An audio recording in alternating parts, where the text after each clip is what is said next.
The morning sun filtered through the airport windows as Margaret Hayes stood in line at gate 17, with her granddaughter Amara by her side,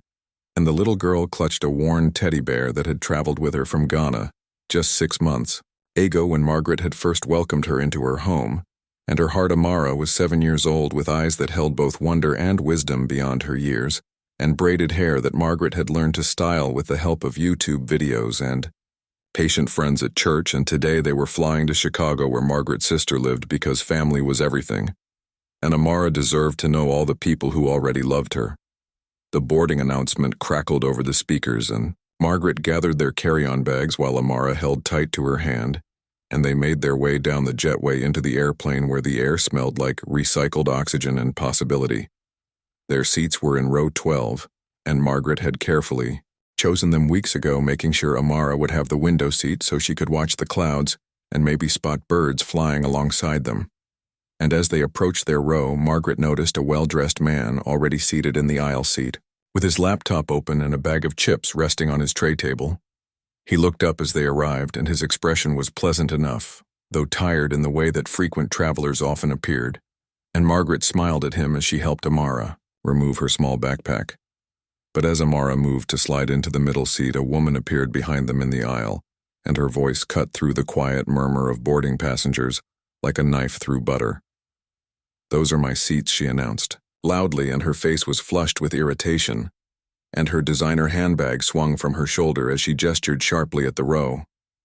Margaret blinked in surprise and pulled out her phone to check their boarding passes, while Amara pressed closer to her grandmother's side, and the woman whose name Margaret would later learn was Patricia Drummond stepped forward with an air of absolute certainty. "I booked these seats weeks ago," Patricia continued, and her voice rising slightly, "and I specifically requested this row because I need the extra legroom, and I'm not about to let anyone take what I paid for." Margaret felt her cheeks warm as other passengers slowed their boarding to watch the confrontation, and she showed Patricia her phone screen, displaying their assigned seats clearly marked as 12B and 12C, but Patricia barely glanced at it before shaking her head dismissively. "There's been a mistake," she insisted, "and you need to speak to the flight attendant because these are definitely my seats, and I've been flying this route for years and I know my rights." The man with the laptop looked uncomfortable, and he had closed his computer and was watching the exchange with growing concern, and his eyes kept moving to Amara, who stood very still with her teddy bear pressed against her chest and her small face carefully blank, in the way children learn when they sense adult tension. A flight attendant named Susan approached with practiced calm, and her smile was professional, as she asked to see everyone's boarding passes, and Margaret handed hers over gratefully, while Patricia produced her own with a triumphant flourish. Susan studied both sets of passes and then checked her tablet, and her expression shifted to one of gentle firmness as she turned to Patricia and explained that Margaret and Amara were indeed assigned to seats 12B and C, while Patricia's seat was actually in row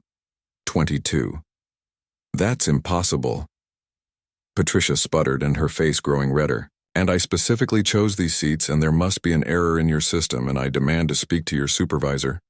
Susan maintained her composure and explained that she could verify the assignments with the gate agent, but that they needed to complete boarding so the flight could depart on time, and she suggested Patricia take her assigned seat, and they could discuss the matter once everyone was settled. But Patricia didn't move, and instead she planted herself more firmly in the aisle and crossed her arms and announced that she wasn't going anywhere until this situation was resolved properly, and her voice carried a note of hysteria that made other passengers shift uncomfortably. Margaret felt Amara's hand tighten in hers, and she looked down to see her granddaughter's eyes growing glassy with unshed tears, and something protective and fierce rose in Margaret's chest, because this child had been through so much already, and she didn't need this kind of ugliness on what was supposed to be a happy trip. The man with the laptop suddenly stood up, and his movement was decisive, and he faced Patricia with a calm expression that somehow carried weight and authority. And when he spoke, his voice was quiet, but clear. "Ma'am," he said, "and I think you should take your assigned seat and let this grandmother and her granddaughter sit down, because we all want to get where we're going, and making a scene isn't helping anyone." Patricia turned on him with fury, and "How dare you? Tell me what to do," she snapped, "and this doesn't concern you, and you should mind your own business." The man, whose name was David Chen, didn't raise his voice, and he simply said that kindness was everyone's business, and that he could see Amara was upset, and that seemed more important than any seating dispute. By now, the commotion had drawn the attention of nearly everyone in the front section of the plane, and several passengers had taken out their phones, and Susan, the flight attendant, looked increasingly worried as she radioed for assistance. Patricia seemed to realize she was losing the crowd's sympathy, and her expression hardened, and she pointed at Amara and said something that made Margaret's blood run cold. "These people probably don't even have legitimate tickets," Patricia hissed, and her voice dripping with implications she didn't quite speak aloud. But everyone understood anyway. The silence that followed was terrible and heavy, and Margaret felt as if the air had been sucked from the cabin, and Amara made a small sound and buried her face against her grandmother's side. And Margaret wrapped her arms around the child and felt tears of anger and hurt prick at her own eyes. But then David Chen did something unexpected, and he pulled out his phone and made a call, and his voice was still calm, as he said something about grounding a flight and priority passengers and security concerns. Within minutes, 3 airport security officers appeared along with a supervisor and a gate agent, and Patricia's expression shifted from righteous anger to uncertainty, as the situation suddenly involved uniformed authority. The supervisor, whose name tag read James Martinez, listened to Susan's account and checked the boarding records and examined the seating assignments, and then he turned to Patricia with professional courtesy but unmistakable firmness. "Ma'am," he said, "and I need you to either take your assigned seat or deplane immediately, because you're disrupting the boarding process and causing distress to other passengers, including a minor child." Patricia opened her mouth to argue, but James held up a hand and added that if she continued to refuse, they would have no choice but to remove her from the flight and potentially ban her from future travel on this airline. The color drained from Patricia's face, and she looked around at the sea of unsympathetic faces watching her, and finally, with a last glare at Margaret and Amara, she snatched her bag and stalked toward the back of the plane.